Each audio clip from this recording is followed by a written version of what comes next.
Donc tirer du 10 mm auto, pourquoi?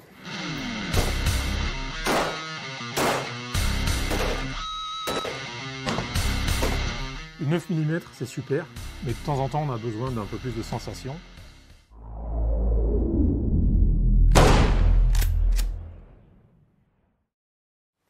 Salut à tous, bienvenue sur la chaîne Plan B, anciennement Target Passion Tir. Je suis accompagné maintenant dorénavant de l'ami Singe Parabellum.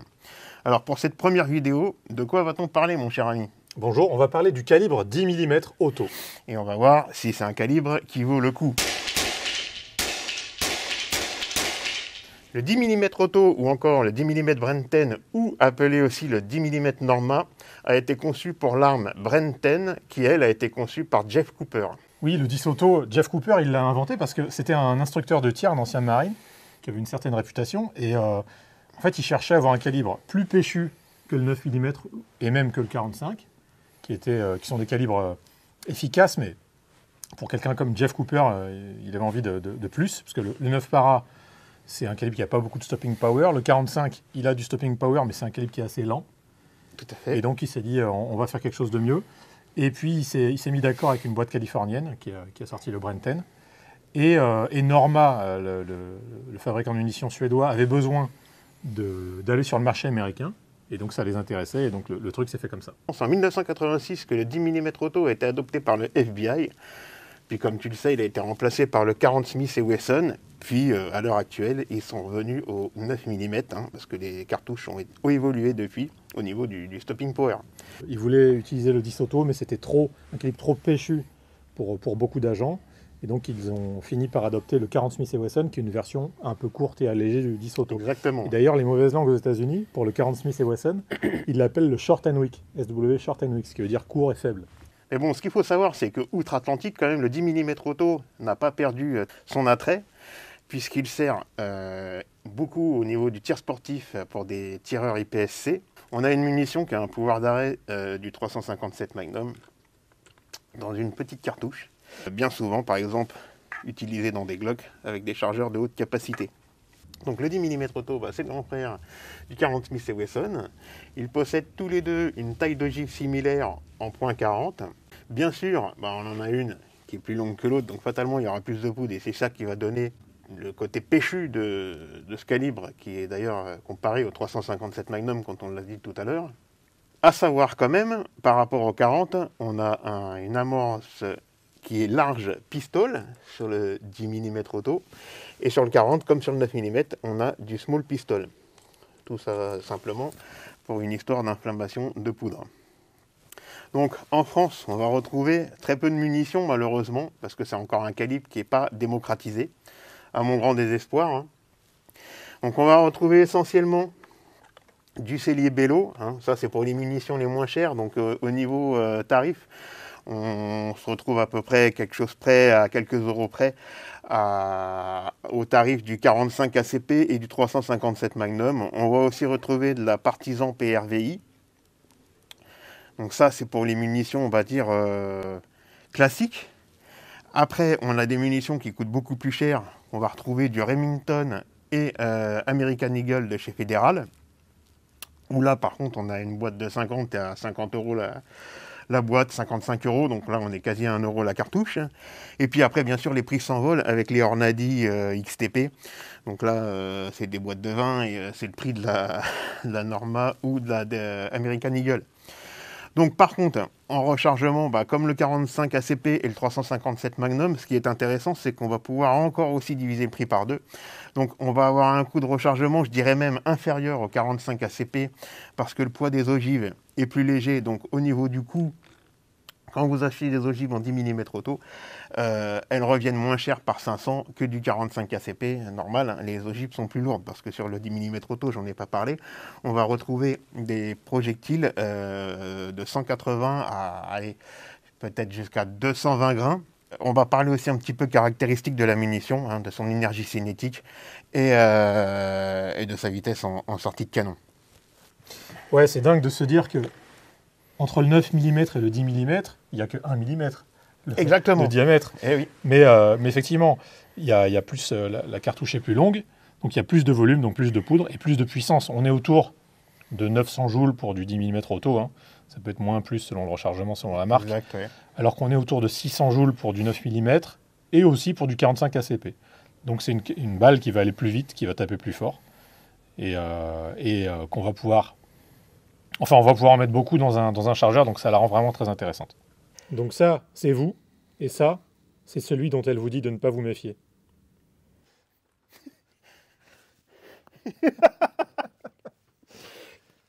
Donc comme on a dit tout à l'heure, c'est malheureusement une munition méconnue pour, on va dire, les tireurs sportifs qui ne sont pas initiés et même certaines personnes qui pratiquent le tir depuis longtemps, des fois ne connaissent pas malheureusement le 10 mm auto.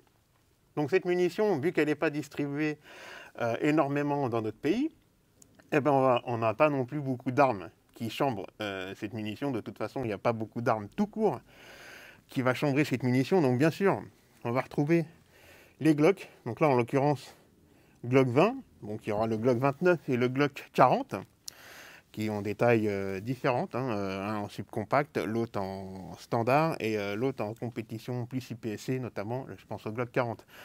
On va retrouver des armes chambrant le 10 mm auto du 1911.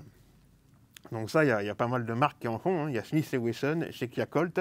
Il y en a quand même quelques-uns, 1911, chambrés en 10 auto. Et on a un revolver aussi, le Smith & Wesson 610, qui chambre le 10 mm auto. Et comme c'est exactement le même cul de cartouche que le 40 Smith & Wesson, ce revolver aussi pourra tirer du 40 Smith & Wesson. C'est sa petite particularité, un peu comme le 357 et le 38 spécial. Bien sûr, outre-Atlantique, on va retrouver aussi des PCC. Ouais, en fait, aux États-Unis, c'est un marché qui est tellement développé que toutes les marques en fait en font des 10 auto. Tout à fait. PCC ou en arme de poing. Je sais que SIG fait du 10 auto, Springfield. Il y a tout un tas de marques un peu prestigieuses, style. Je crois que l'SBR en fait un aussi. Enfin, voilà. Et en PCC, on retrouve les CMMG, les Smith & Wesson et compagnie. Enfin, ouais, je crois que tout le monde en fait plus ou moins. Mais en tout cas, au niveau de la France, c'est ce que je vous ai dit tout à l'heure. On n'aura pas grand-chose, hein, à part le 610, les Glock et les 1911. C'est tout malheureusement ce qu'on va retrouver chez nous. Peut-être Colt Delta Elite. Tout à fait. Ben, ça, je l'ai déjà vu à la mousqueterie, exactement. Donc, pour ça que j'en parlais. Qui est un 1911, d'ailleurs. Hein. Donc, tirer du 10 mm auto, pourquoi?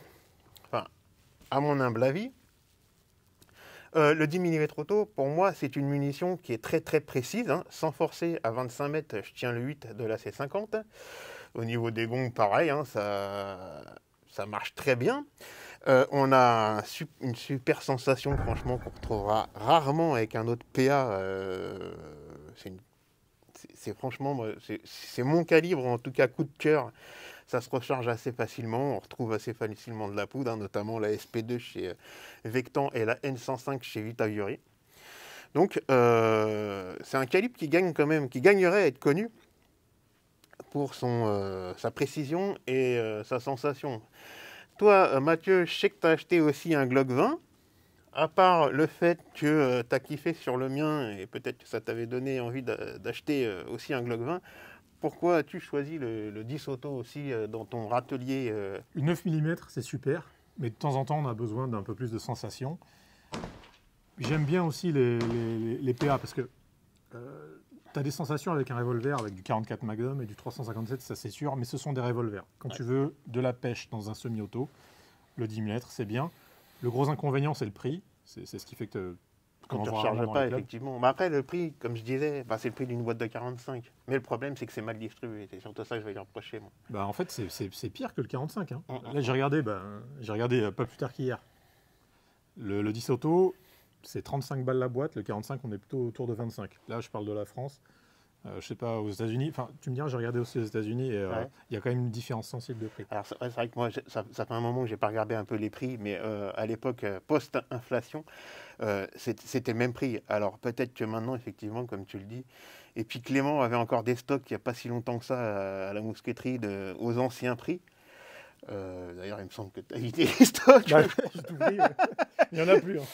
Donc voilà, et effectivement, alors depuis qu'il n'y a plus ces stocks-là, effectivement, il y a peut-être eu une inflation que je n'ai pas suivie. Non, mais c'est vraiment pour ça, à mon avis, qu'on n'en voit pas plus. C'est à cause du prix. Sinon, c'est un calibre qui n'a Que des qualités, a priori. Ouais, que des qualités. Hein. Et dommage, hein, ça gagne à être connu. Et je vous invite, tireurs sportifs, à l'essayer et à l'adopter, quoi. Parce que nous, on a envie de récupérer des douilles pour recharger.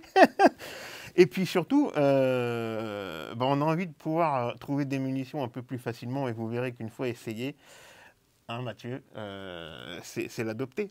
C'est l'adopter. Ouais, les Américains ont compris d'ailleurs. Hein, c'est quand même un calibre qui a une certaine popularité là-bas. C'est pour ça qu'on voit les fabricants sortir des armes Tout à fait, ouais. régulièrement. Pas plus tard que il n'y a pas très longtemps, est sorti le Gen 5 Hunter. En 10 auto. Qui a l'air pas mal. Qui a l'air pas mal, hein, qui nous fait de l'œil aussi, mais bon, malheureusement, niveau financier, des fois, il faut savoir se calmer. C'est vrai qu'il y a une utilisation aussi outre-Atlantique qu'on ne connaît pas en Europe, c'est que des personnes s'en servent pour chasser. Tout à fait. Au gibier de taille moyenne, ça fonctionne. Pour la défense aussi, en milieu sauvage, donc pour la défense contre les ours, notamment en Alaska. Donc il y a un marché aussi de gens qui en ont une utilité autre que le tir sportif. Même si c'est un peu moins performant pour les ours que le 500 Smith & Wesson Magnum. Ça dépend. C'est pas pareil. Non, c'est pas comparable. Non, c'était le si tu veux garder sa peau à l'ours pour la vendre, oui, c'est sûr. Il ne faut jamais tuer la peau de l'ours avant de l'avoir vendue. Exactement. Ok, donc diminuer trop tôt, tu gardes un peu de peau. C'est ça. Ça fait des trous moins gros, quoi. Donc Mathieu, tu aurais quelque chose à rajouter pour conclure? Ouais, en gros, essayez le 10 auto, vous verrez. Alors c'est une arme qui est plus grosse que le 9 mm et tout ça. Il y a une plus grosse carcasse, donc il y a des mains à qui ça ne va pas convenir. Sur votre gauche, le Glock 17, 9 mm, full size. Sur votre droite, le Glock 20, 10 mm auto, full size aussi. Regardez la différence. À droite, c'est plus large, c'est plus long. Celui-là, il mange des graines, celui-là, il pousse de la fonte. Donc c'est un calibre qu'on recommande aux personnes qui ont une taille de main suffisante. Effectivement, pour les mains un peu fluettes, ça va peut-être pas vous plaire, parce que les poignées sont grosses, en tout cas sur Glock, mais j'imagine que sur un bon Brenten, c'est pareil, c'est une arme qui est imposante. Vous l'avez peut-être vu dans les mains de Sonic Rocket dans Deux flics à Miami. Yes. C'est une arme qui a du style. Hein. Les mecs qui ont fait ça à l'époque avaient quand même une certaine notion du style. Ouais, carrément. Deux flics à Miami, pour les plus jeunes d'entre vous qui ne connaissent pas, c'est un flic en costard qui roule en Ferrari. Déjà, voilà, il est à Miami. Et donc, il a un Brenten pour s'occuper des méchants. Et ouais. Et voilà, quoi. Et le Brenten, il fait le boulot. On va vous laisser qu'une petite phase de tir, en espérant que cette petite vidéo vous aura plu. Et puis voilà, quoi. J'espère que on sera bientôt de retour sur la toile, comme on dit. Donc voilà, on va vous souhaiter de bons tirs, en tirant bien sûr avec vos armes réglées pleine bille. Et voilà, et on vous dit à très bientôt pour de prochaines vidéos. Ciao.